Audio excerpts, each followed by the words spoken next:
Then what do you bring from Accra? Any message from Nana? What of that powerful woman? Who is that? You want me to mention him and you say I mentioned him?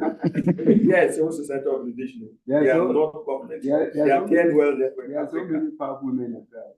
So many powerful. The one whose name is on the air and then finally died of. Who's on that? Hey, my brother, then you are not like that. Even this morning, it's yes. That's the powerful. I want to visit. I want to visit her house.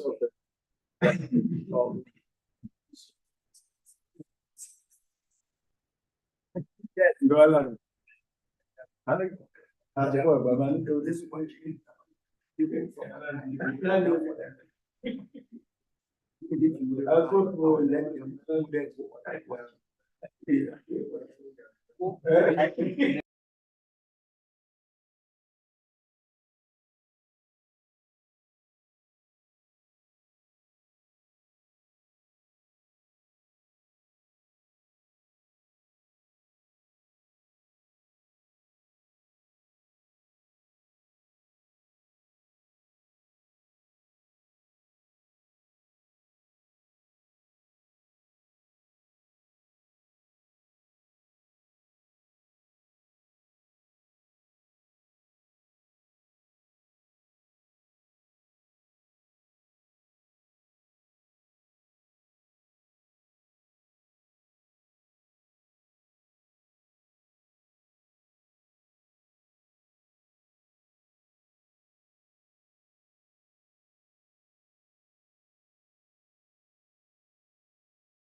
in this workshop.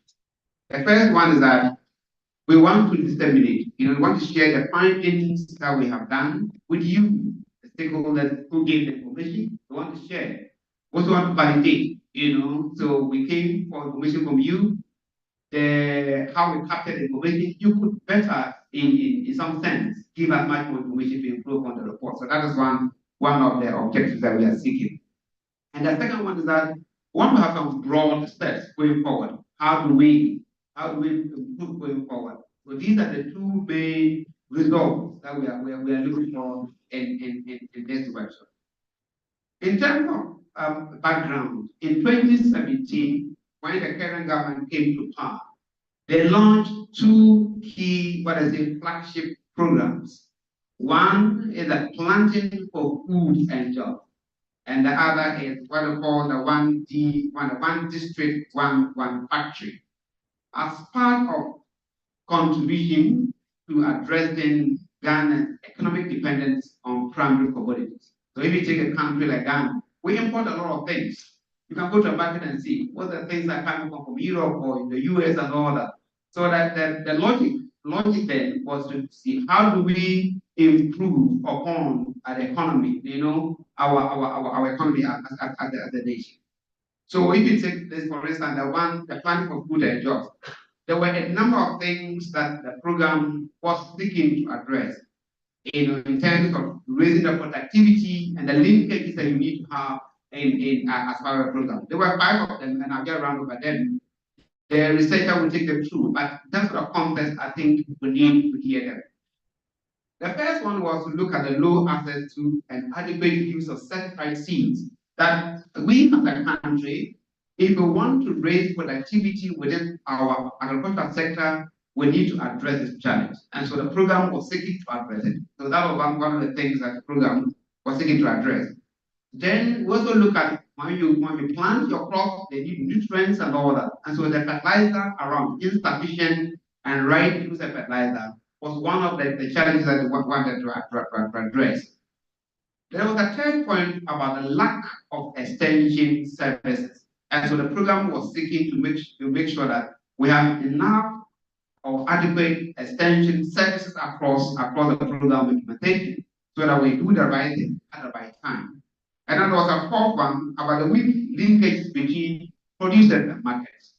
If you look in the country today, I'm sure we can have party rice somewhere, and then our other shops in the market are filled with imported rice. So there's a disconnect between what we produce and the market and the market. So the program was trying to see how do we make sure that when farmers produce in this country, there's market for them. That is part of the problem that we're trying to address. And the last bit was to look at the limited use of information and communication technology. Let me say that this program is live all over the globe. Whether you are in the US, or in Europe, or in Asia, this program is live. So the program is live on Facebook and it's live on YouTube. So whatever you say is actually live. It's live. And so we have to be mindful of what we say. I'm not trying to guide you, but I think the point is that information, people are looking for information. So what you might say this workshop might help someone to better, do something, the program. Let me go to the second bit of the one district, one factory. That was hoping to provide a fast-track mechanism for reviving and establishing domestic manufacturing industry and capacity, and not build the capacity. That was the purpose of that program, one district, one factory. And it was made up of 2 elements. The first one is to, let's say, a stimulus package for existing local industries which are strategic.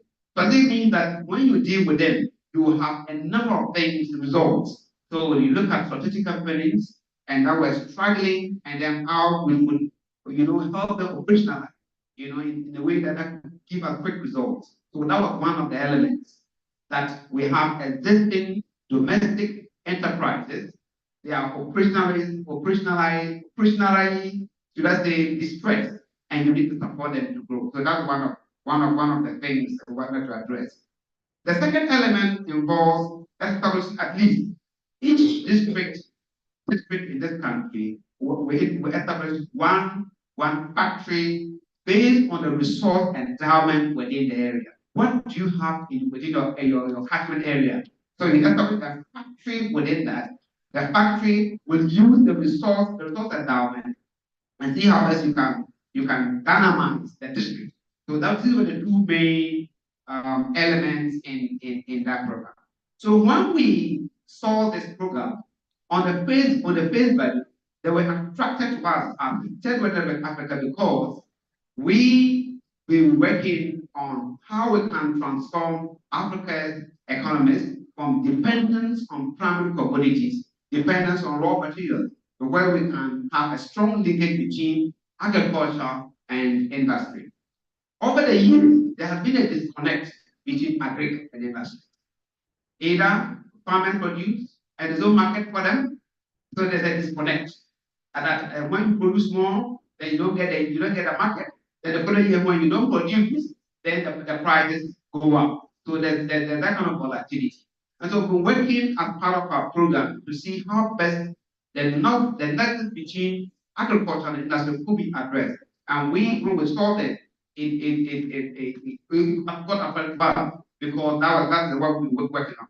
And so we decided to see how best we could address it. Secondly, if you look at this country, we have put so much emphasis on the export crops. So much more investment goes into the export crop. But the food crop, where we have majority of our people, in, well, they receive low investment in to say. And so this program was actually first of that the focus on the planting for food and the one district, one factory. And so in our thinking, we thought it would be useful to understand the impact of these programs on the Ghanaian economy. And so that is why we commissioned a 3-member research team to look into these two programs. Just as I was saying, after this workshop within the Northern Belt, we have a similar workshop within the Middle Belt. There's a similar one within the Southern Belt. So this is the very first one.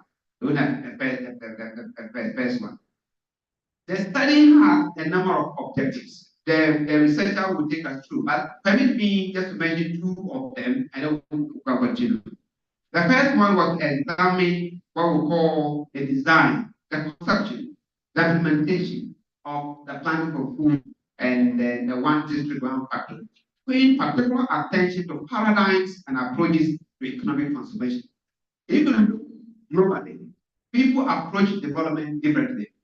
So what is the approach? What is the logic? What is the paradigm informing the planting for food and job and the one district, one factory? The approach is very important. The paradigm is very important. It can generate different results depending on how you approach it. Some say private sector led, others have the state led. And so in some countries like Ethiopia and others, the approach is different. And so we wanted to understand the approach, the paradigm, the logic, and the man and driving the program. And also to look at the inclusivity and transparency that we are living in a country where the rich are getting richer and richer, and the poor are becoming poorer and poorer. We also have rural urban. We have a rural urban divide. We have a lot of inequalities across. We also have a situation where inequality is deepening the owners of labor and capital and land. So we have a deepening inequality across the country. And so we want to understand the dynamics and all how best this could deal with these structural economic problems that we have as a country. And the second one was also evaluated how the PFJ and the one district one factor contribute to increase the production levels and incomes of direct and indirect beneficiaries. I mean, as I said, the researcher will take us through these, but these are some of the results that were the objectives that we asked the consultants to have about it. So basically, today we are here and we want to listen to the researcher. What did he find on the ground? So I'm coming back to your expectation. So what did he find on the ground? What can we? So when we hear the comments, then we see whether we can proceed. So I don't want to do the presentation. I will allow the researcher to take us through. But before he comes in, let me, at the time of the program, we have divided the program into two parts. We have the first part that will deal with the planting for food and jobs.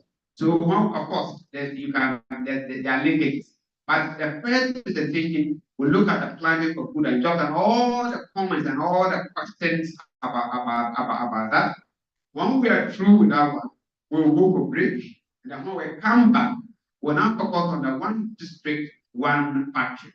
So that's how the program is done, And so I will entreat all of us just to pay attention. And then I'm sure I look forward to a very lively discussions so that at the end of it all, we all contribute to the program, make it a success. So on this note, I want to say thank you. I just to mention that this program, as we see in our banner, is supported by the Open Society Foundation. So I want to thank all of you, and then I'll hand over the mic to our moderator, and then he can call the researcher to take us through the first part of the presentation. Thank you. Thank you very much, Mr. Sylvester, for setting the context for this workshop. And he said, what did the researcher find on the ground? So that takes us to the next. That takes us to the next part of our program, the presentation on the first proposal, which is the findings on the planting for food and jobs. On this note, I hand you over to Dr. Martin Bushi of the University for Development Studies, who is the lead researcher. Good morning, everyone. Good morning, Doc. Provide a presentation.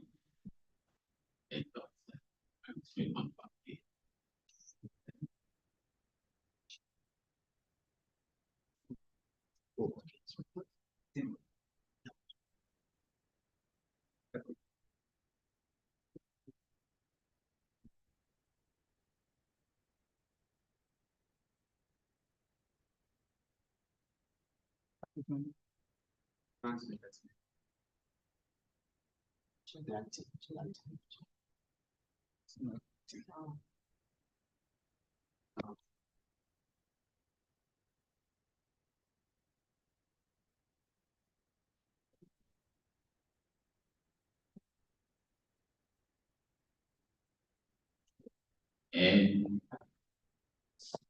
Sylvester has given a lot of background to this project. So, with respect to expectations and then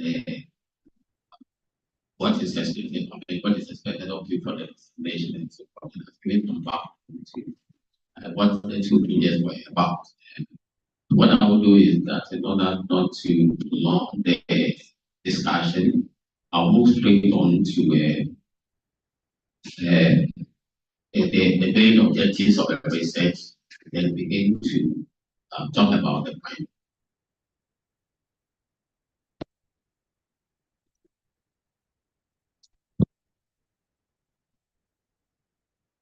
So this one has to do with the scope of technical evaluation, which has been discussed already, which has been said already. So there's no need for me to go into it again. So we'll go straight away to look at what the research objectives. There were 7 of them. That has to do with the paradigms and approaches to agri-land transformation and industrialization, which influenced the implementation of the planting of food jobs. So generally, we'll try what we do is to analyze the impact of the program, the extent which contributed to agri-land transformation. So we'll look at the progress, the challenges, and the opportunities implemented the 2 programs. And then we'll also try and find areas for improvement for the 2 programs. Then how they can be scaled up for more successful living. So at the end of the day, the expectation is that knowledge will be shared, and then your inputs about how to use the 2 programs will also be sought as person as already suggested, and to see how best this program complements towards achieving Ghana's development goals, including the sustainable development goals. Now, for the issue to discussed. Now, you realize that in the past few years, Ghana's economy has grown in the last few decades, and then it was found that the economy grew to reach a rate of 40.4% in 2011, and by 2012, Ghana became a middle income country from the source. However, the tendency in Ghana has been to rely on the export of primary products, cocoa, and then the export of oil to a very large extent. And then the importation of food crops, rice, and a whole lot of other food forms of food, which to a very large extent affected the manufacturing and agricultural sector, development of the manufacturing and agricultural sector.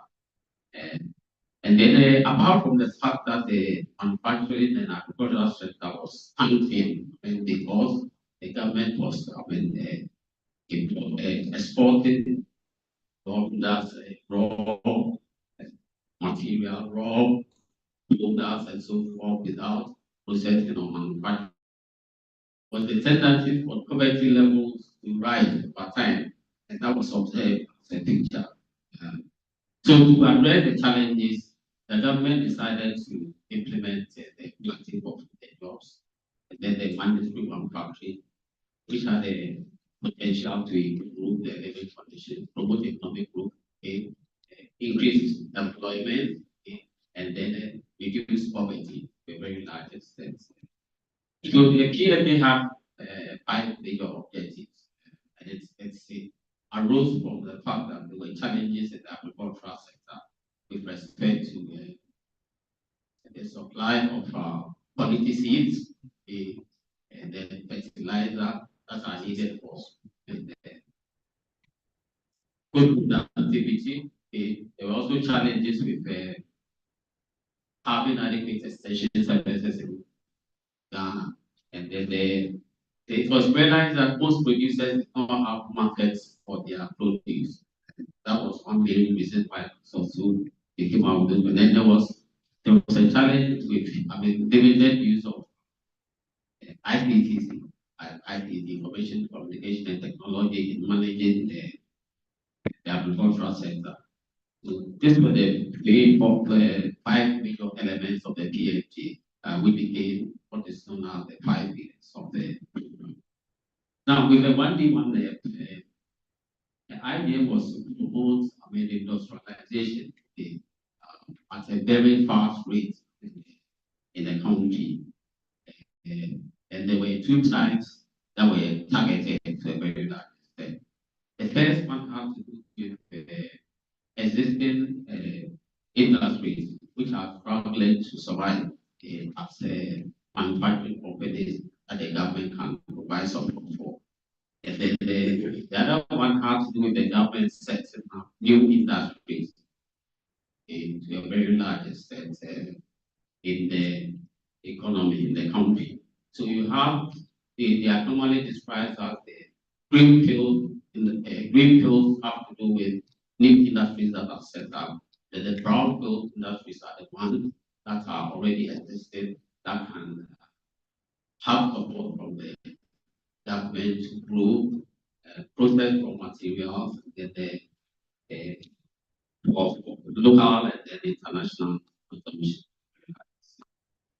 So the study has 7 objectives, which have to do with the conception and design, the paradigms and approaches to agrarian transformation, which inform the implementation of the 2 programs.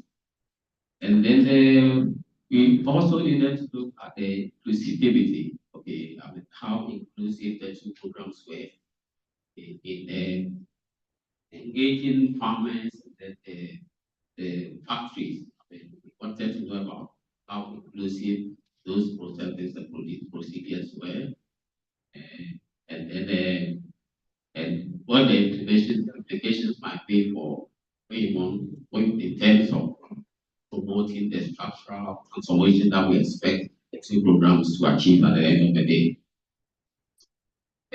So we also wanted to know the nature of the effectiveness of the two programs, as well as the nature of oversight in terms of the way the two programs are managed, and to be able to see how effective it is, able to know whether it is having the expected impact.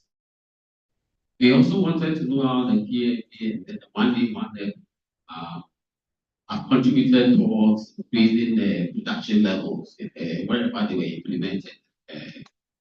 And then, apart from increasing production level, one major expectation of the PFJ is that when productivity increases, people become increase, and poverty will reduce to a very large extent. So we sought to understand the extent to which these programs have those impacts.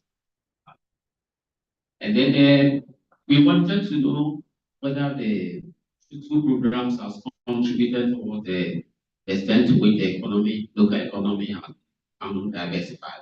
The interest was seeing new businesses, new companies, new jobs, and so forth have been established as a result of the two programs. And then when you have this diversification, you see investment taking place, different businesses springing up, and people getting employed. All of that to a very large extent contribute towards economic growth, increasing, providing employment for people's incomes increasing, and then it helps reducing poverty to a very large extent. And then so we one other aspect has to do with understanding the extent to which the two programs are strengthened the links between the agricultural and manufacturing sector. As one would expect, agriculture should be able to provide the raw materials for the manufacturing sector to process, which add value, which can help. But when value is added, the result can be sold, and then the income can increase for people, and so forth. So we wanted to know the extent to which the link between the PFJ has contributed towards strengthening the link between agriculture and the manufacturing sector. And then finally, we wanted to see what recommendations have been made for strengthening the links between the planting of the jobs and the one district, one factory. Now, we carried out a study in 7 districts in the northern region of Ghana, in the northern zone, what is known as the Savannah Agroecological Zone. And it's we had it the Tamale Metropolitan District, and the South Local, then the Luton North and the Luton South, but also in the Upper East region, and a number of districts. I mean, that is in Bimila, the Westwood district in the Savannah region, and the West Control district in the Northeast region. These were the areas we covered. The reason why we went to these areas was the purpose, in the sense that we wanted to see where there were any one district, one factories, if any at all, or whether they were operating or not, where the PFJ programs have been implemented, to be able to see what linkages could be established between the two programs. And that is, those are the reasons why we went to those regions. The methods we used were mainly quantitative and qualitative. So we use statistics. We try to, where possible, we try to gather some statistical data on the two programs to be able to better understand be able to address the research questions that we posed for the study. And it was made up of the qualitative aspect has to do with in-depth interviews, informal interviews, and then focus group discussions with a wide range of stakeholders. The stakeholders included the implementers or official implementers of the two programs. So MOFA, and then Ministry of Trade and Industry, the aggregators, and a whole lot of other stakeholders related to the two programs. So we focus on those to better understand the issues around it, how the planting for food and jobs, then the one district one factory can contribute towards the Ghana's economic transformation. Now, with respect to the first question, in terms of paradigms and approaches to agrarian transformation, we were particularly interested in understanding some of the institutional frameworks or policies that have been implemented over time in Africa that align with the goals of the two programs in terms of promoting agro-industrialization. Those were the reasons why it's important to look at it. When we are talking about these paradigms and approaches to agrarian transformation, we came to tell you about how the potential impacts of the program, the extent to which the goals of the programs can be achieved, and then certain limitations that can be experienced when implementing the program. And so that is why it is important to look at this paradigms and approaches to agrarian transformation. Now, when we did the research and the review the literature, we realized that there were a whole lot of paradigms and approaches to agrarian transformation, which involved the design and implementation of it. Now, the first one had to do with at the continental level in Africa. We realized that a lot of programs have been implemented. Ghana adopted most of those policies. They are mostly in the form of conventions, protocols, agreements which Ghana signed. As a way of supporting those agro-industrialization and policies. So one of them, of which Ghana was a signatory, was the African 2003 Declaration of Food Security. The PFJ talks about food security, so you will realize that this convention is in alignment with it. I mean, all these policies and agreements about have to do with the fact that structural economic transformation can be achieved through promoting agro-industrialization. That is what most of the policies talk about. There is also the Comprehensive Africa Agricultural Development Program, which was also developed and adopted by many countries in Africa, including Ghana. It also focuses on the extent to which agriculture can serve as the gateway to promoting industrialization in Africa. And Ghana adopted it, and we found it to be also consistent with the goal for the planting of the jobs and then one district, one country. Then when you come at the regional level, two major policies related to agricultural transformation and then industrialization were found to be also aligned with the planting for food and jobs and then the one district, one factory. And they have to do with the ECOWAS Community States Agricultural Policy. And then the ECOWAS, the West African policies. So the ECOWAS was formulated in 2005. And then later on, the West African, the WASEP was implemented. Agrarian transformation is the means by which industrialization can be achieved. That policy is aligned with the PFJ and the 1D, 1F, which needs to increase productivity. Then the 1D, 1S, where that focuses on the processing, the increase agricultural productivity. In Ghana, the various policy frameworks have been implemented that reflect the planting for the jobs and the 1D, 1F program. When you talk about the coordinated program of economic and social policies, which was formulated by the government in 2014 to 2020, it focuses on how agriculture can contribute towards industrialization in the country to a very large extent. And then it's the same thing with the agenda for transformation coordinated program economic policies 2017 to 2014, which was also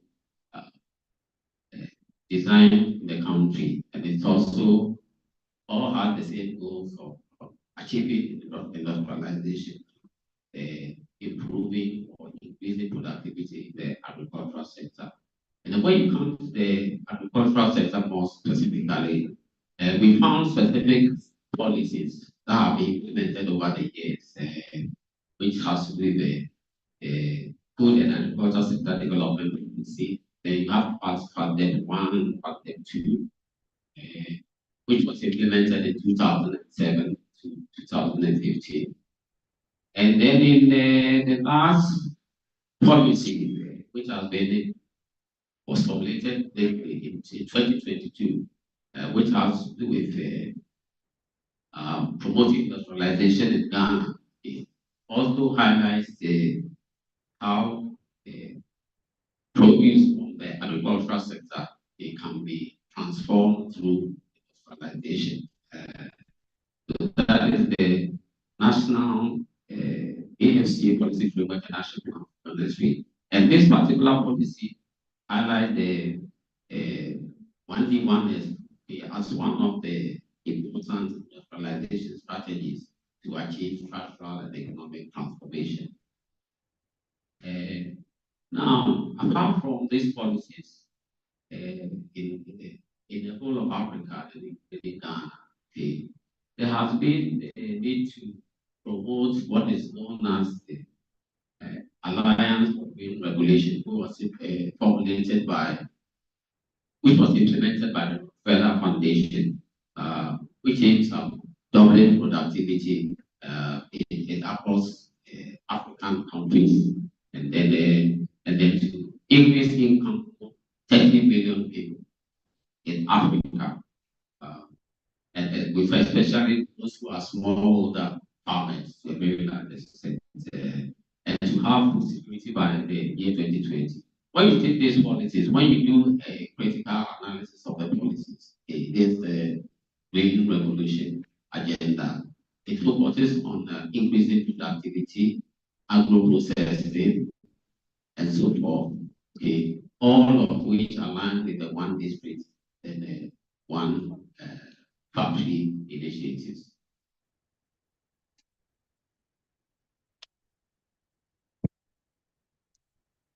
Now, when it comes to inclusivity and transparency in the selection of PFJ 1D, 1F beneficiaries, we were particularly interested in how certain criteria were used in selecting the planting for food and jobs, the 1D, 1F beneficiaries to a very large extent, as stated in the project document.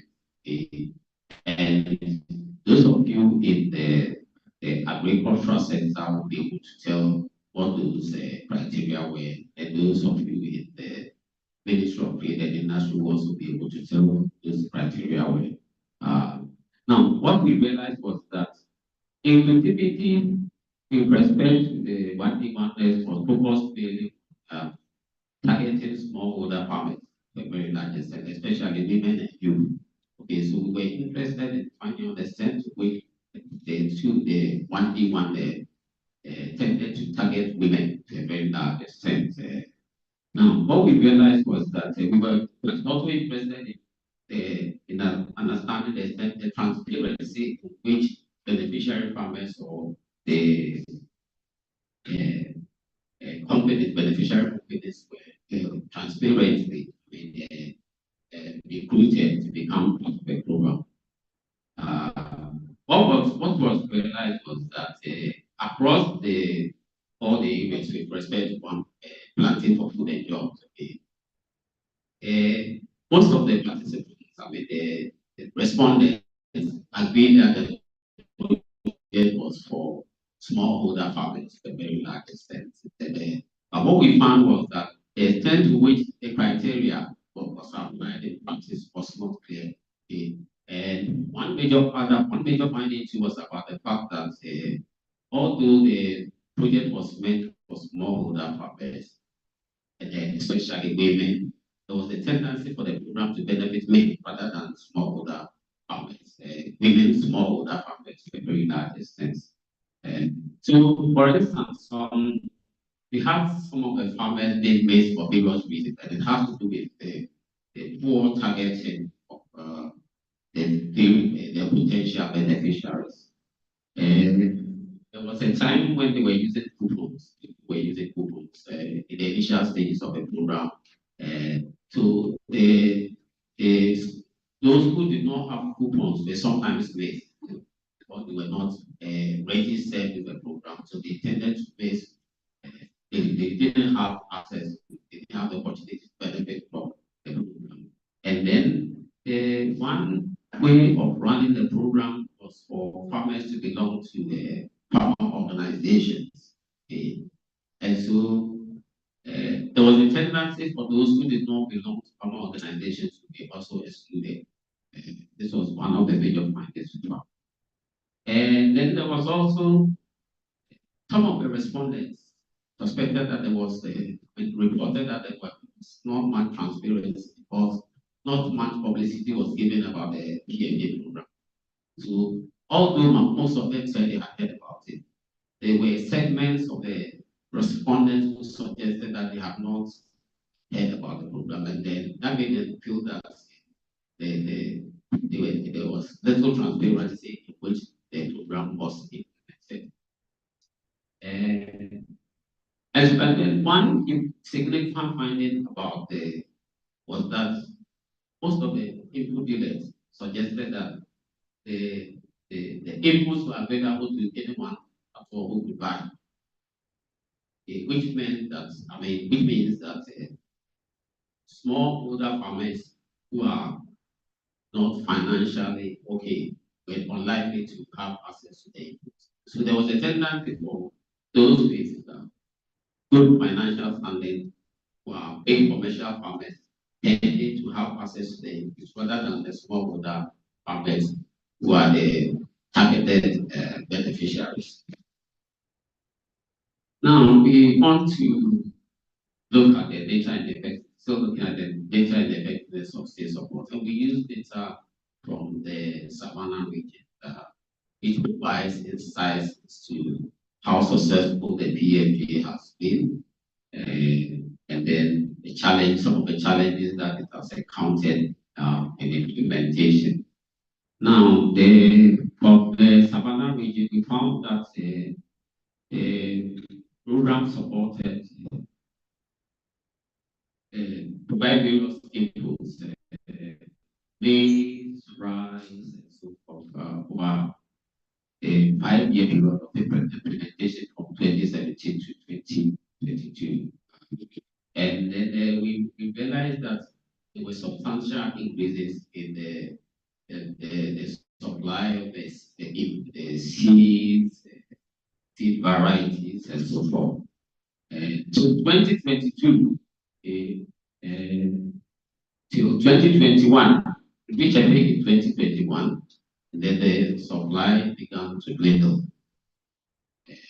So you see a rise in the supply of these inputs to farmers, seeds, soya bean, maize, rising, and then it started to drop suddenly in 2021. In 2020, got to a peak in 2021. It started, and by 2022, it starts declining. And then with respect to hectares of land cultivated, we found the same pattern with large volumes of hectares being cultivated to 2021, and then after 2022, from 2022 onwards, the volume of production began to reduce. Okay. So these are the graphs that tell you about the way in which the input supplies increase over the period, reaching a height in the 2021 and then declining by the end of 2022. And it's the same with the next slide, which talks about seed rise. And then the same see a gradual rise in the support, the seed rise seed, okay, 2021, and then it drops in 2021. And similarly, you can see it with soya bean seed. If you can see the same pattern, let's have a bit of building a zigzag pattern for some reasons.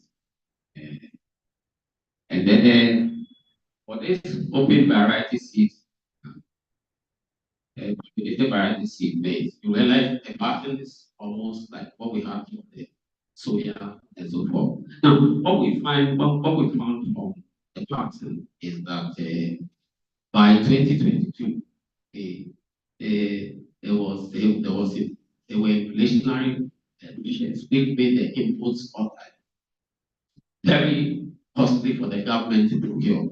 Okay, so there was a reduction in the supply of these inputs on the part of the government because it was the inflation raised the prices. The government could no longer subsidize the inputs, and that is the main reason for seeing a decline in 2022.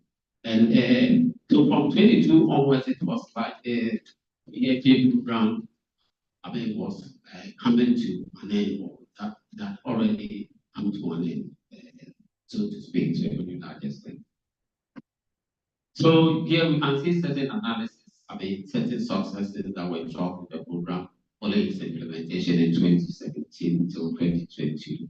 And as I've suggested, the decline in 2022 has been attributed to the high cost of the inputs on the local market due to inflationary pressures. So it made it difficult to continue, the government to continue with the subsidy.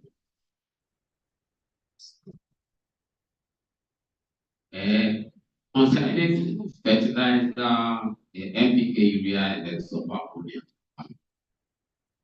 there were increases in up to 2017 at the start of the program, with the lowest volumes being distributed in 2021, and there was a reason for that, which has to do with the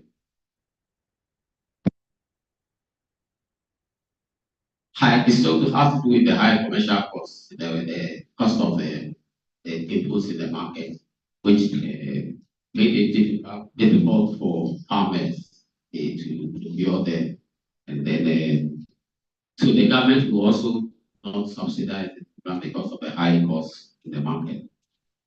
So what happened was that most of the farmers had to resort to the open market to procure the fertilizer, and you will realize what impact it can have on smallholder farmers who are, I mean, poor and do not have adequate resources to be able to procure the inputs.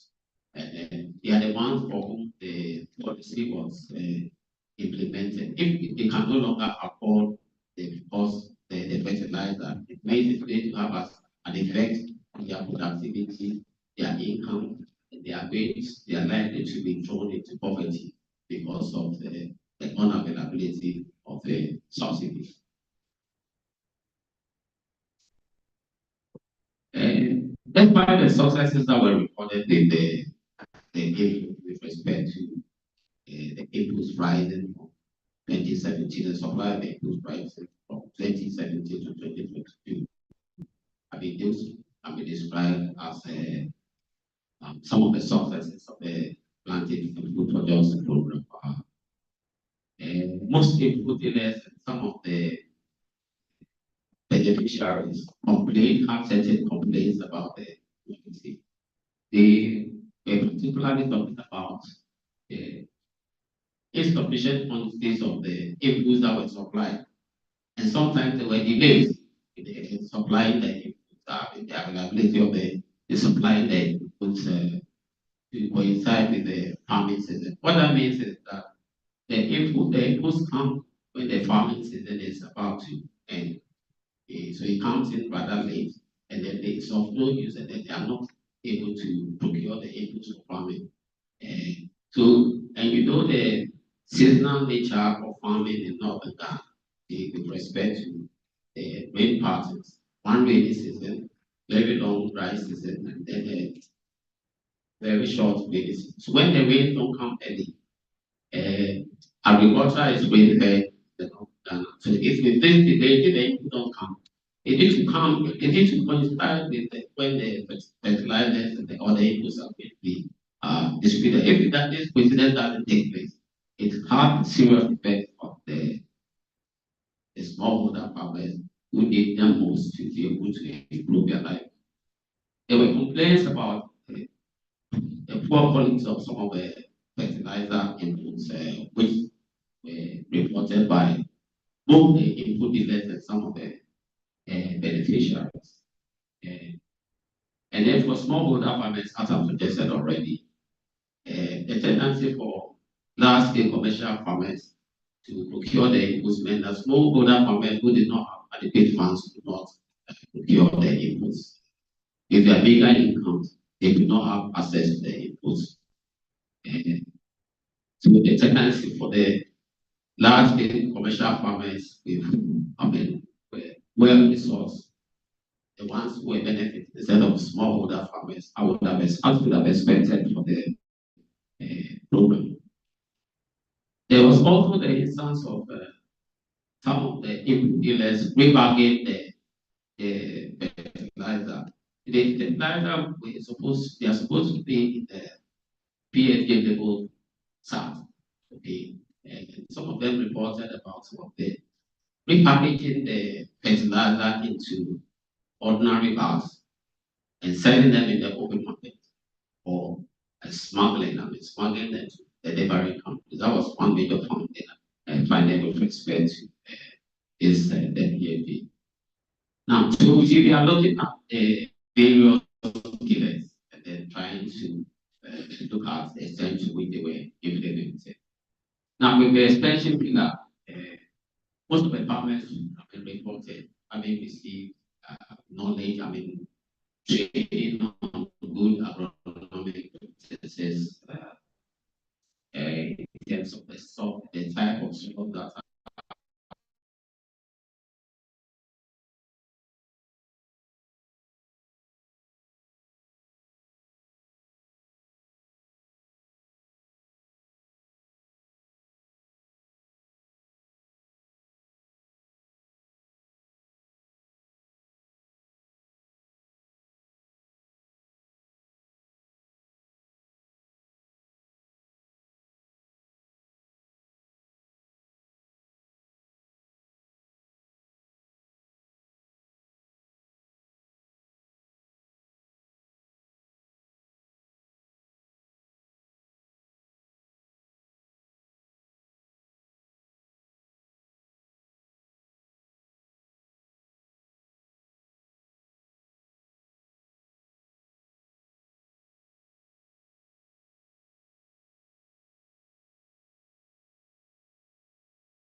they had market access, but they were foreigners who come to buy the soya bean for export, which means the soya bean were not used locally, did not have any impact on the local economy as would have expected. If it had been bought by poultry farmers for processing it to feed and so forth for the poultry industry, we have seen an impact on the local economy. But unfortunately, these foreigners were exported from Indians and the Turkish who come buying this produce and then export them for rather than processing them locally for the local economy. Now, with respect to the e-agriculture, not much information was obtained about that. But most of the farmers reported registering using their voters ID card, health insurance card, and then some of them they received information, extension services, the availability of inputs through the e-agricultural system.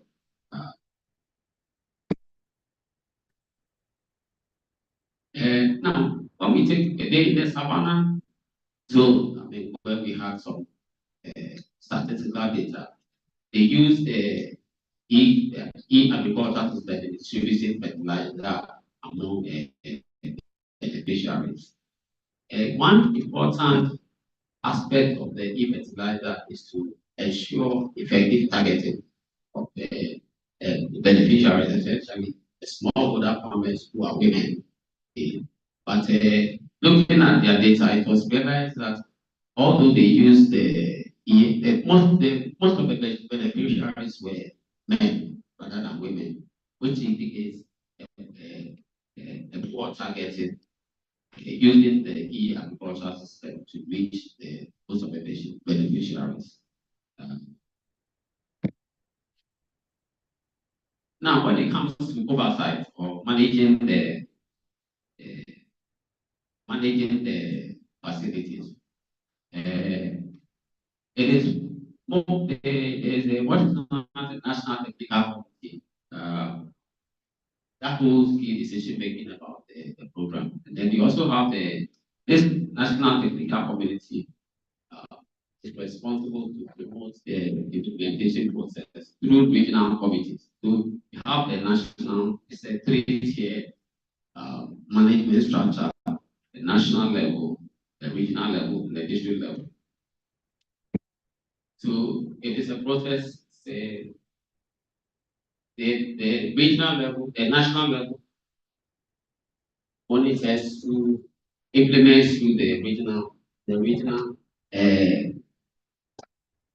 regional committee also implements the DTCs are develop the operational plans on the ground. For instance, when you go to the district level, they develop what is needed for the region in terms of the volumes of fertilizer and inputs that will be required. And they forward that to the regional office. And that one is sent to Accra to provide a framework to determine the volumes of inputs that will be required for that particular region, and which will be put together to know what volumes to be provided for the program as a whole.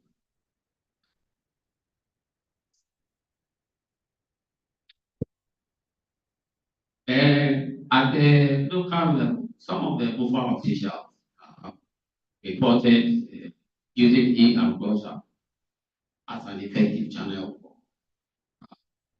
procuring inputs for farmers, registering the farmers and so forth, in terms of tracking the inputs that have been supplied to the farmers in terms of the input dealers and then the beneficiaries. So, for instance, the input dealers are able to track the quantities that have been allotted to them for distribution to the beneficiary. And then also with the e-agriculture, they are able to know the name, the phone number, and the details of the farmers who are benefiting. they are able to tell of the quantities they have taken and what is them, the quantities they are being allotted, and the quantities that are available for them to take after when the allocations have been done. And what they realized was that providing inputs in bulk in help to a very large extent help in reducing the cost of services for the farmers. They come in as maybe, for instance, as a farmer organization. The inputs are procured bulk for them, and they help to reduce costs. When they come in as the inputs are procured as a group, it reduces cost for most of the farmers when compared to if they have to buy them in. So they come in as group members, they contribute amount they want to buy, and then whatever they need to buy is procured for them in both farms. And they go into use them on their farms, which helps them to reduce the cost of using whatever they do.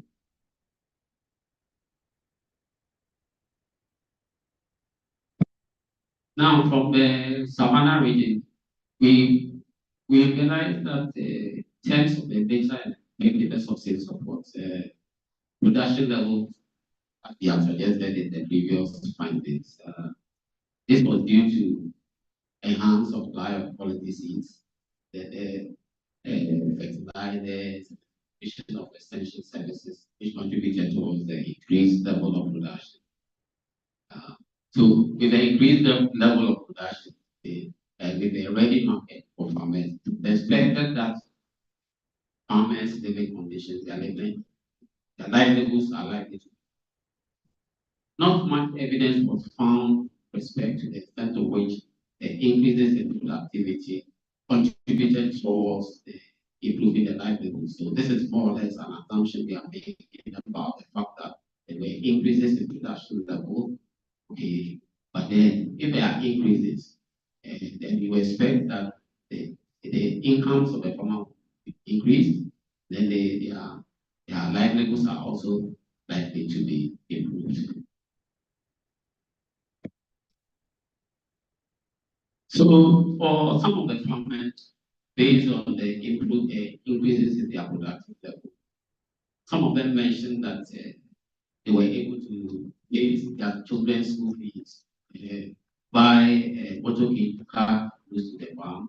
It's because most of them did not have access to markets as promised under the PFJ. So there was a tendency for them to find other means of passing their produce to the market. So they mentioned buying auto kit, and some of them said they were able to start putting up their house buildings. Okay, and then some said they were able to their houses by the needed roofing sheets, which tells about the impact of the project on improving the livelihoods of some of these beneficiaries.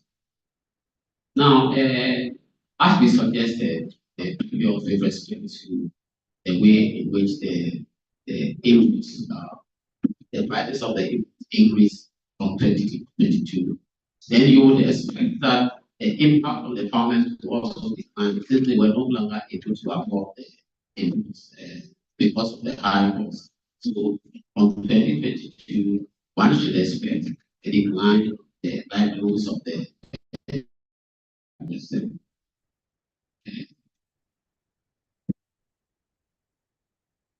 Now we want to also look at the extent to which we looked at the extent to which the PFJ have contributed to increases in the production levels in terms of the direct and indirect beneficiaries. When you talk about the PFJ,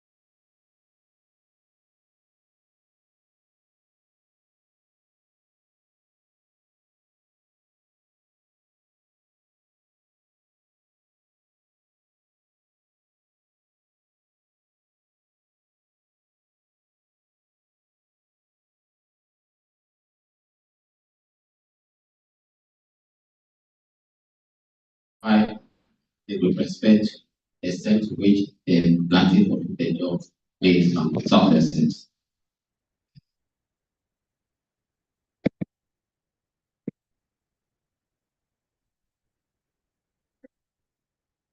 Now, there's this price component in the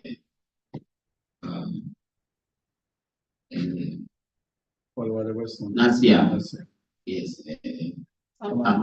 Then Samana, how to say that? Samana Rice Factory is one of the companies. We found the company operating in the very spectacular way, different way from the way other companies, the other ones we found. It has a it's a the company is a nuclear power. It's a nuclear power. That outgrowers spread in the West Mountain district and so forth. And then so within outgrowers, he has a a contract arrangement with the farmers in design with respect to, so he provides them inputs from PFJ, the seeds for rice, because it's in the rice production, provide the certified seeds, and then for them, and he supports them with harvesting, providing the machines for harvesting, plowing, and so forth. And so when you take the company, the way it's operated, you can see that it contributed to a very large extent diversifying the economy in terms of the range of people who are employed through the connection with the factory, the various jobs that were employed. For instance, so you can talk about a pavement, tractor and hiring companies that were engaged in that he employs to produce to plow for the farmers. They have support also from MOFA with respect to a machine that is used to harvest rice. What's the name? Exactly. So that is the probably they call them reapers. Reaper, yes. So through that, those who are paid the repairs and so forth, I mean, can be seen as promoting a diversified economy where you have people being engaged in different jobs, harvesting, planting, harvesting, so the final rice gets to the final consumer and all sorts of things. And so he operates in these various about the West Mountain states in South and then from districts, which means that the very broad geographical area where it was making an impact, sorting raw materials from a wide range of farmers of these various regions using PFJ input. So when we went to most of the village, they mentioned the company supplying a certain farmer, the company supplying with the inputs with they supply the inputs in credit, and then after farming, they use the produce to for the inputs, and then if there are any left, it is sold back to the company at an agreed price, which to a very large extent helps in the groups of the local because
So here we are talking about someone contributing towards this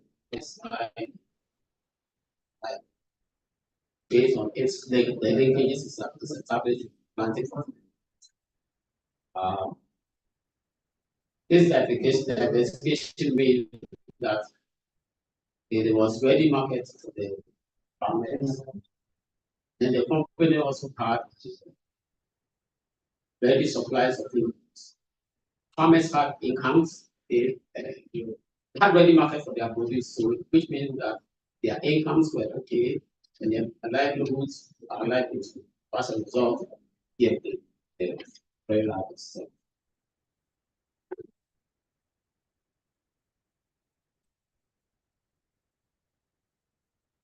Now, when we talk about contribution to boosting agricultural market, the evidence from the Savannah region suggests clearly that with the increases from 2021 to 2017 to 2022,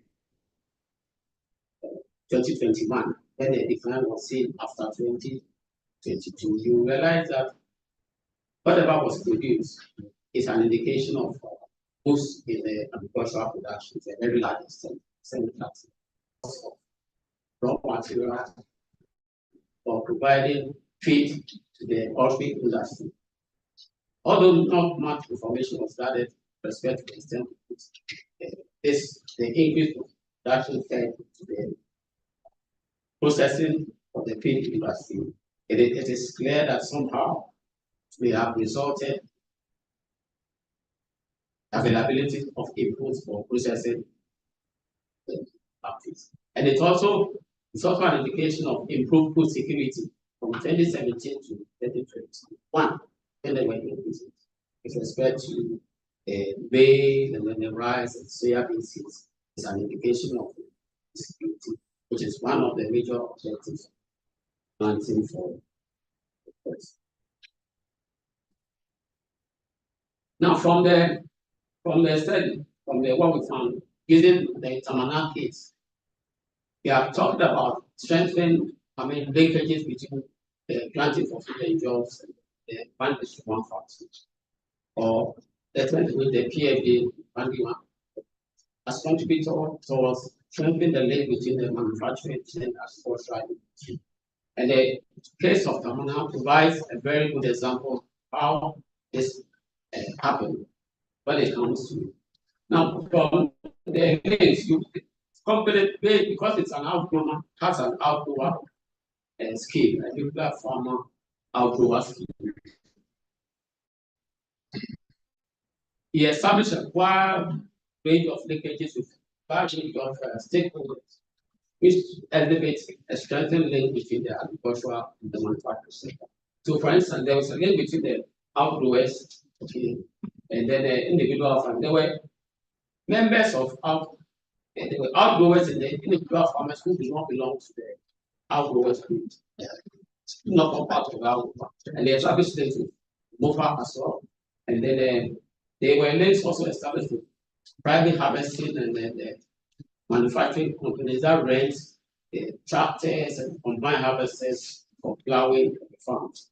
All these indicate strengthened linkages that were established between the manufacturing and then the agricultural sector. Now, setting the PFJ, we identify many challenges that need to be addressed moving forward to implement the project. We have talked about the high cost of fertilizer, which affected most smallholder farmers. It's a challenge. The quality of improved seed varieties. Some farmers complain about the seed varieties not being poor. Then we also talked about poor quality of some of the fertilizers that were supplied, and that was one of the challenges. Some of the farmers also complain about lack of irrigation facilities.